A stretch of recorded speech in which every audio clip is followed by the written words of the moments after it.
All right, so here's a video on this E46 blower motor.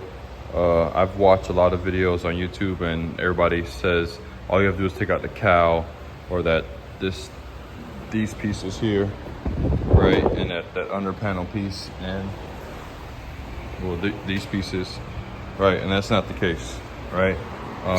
So you have to take those off, obviously. This comes off, that's the back piece, right? But the main things, I don't even think you have to take these off, honestly. Once you do this, I think you have enough room. You have to take this off, right? The actual frame. There's 4 bolts, 1, 2. This side didn't come off, so maybe you don't have to take off this side, but it kind of breaks off into pieces. As you can see, I'm sliding it off. Well, I just got it out. You see there's grooves. See the groove there, right? And then the groove there, right? So it comes off. There's a bolt right here in the middle, right? And then once that comes off, then the blower motor can slide off. So you don't have to take off this. You don't have to take off no wipers. None of that craziness that people tell you to take off. Guys, listen to me.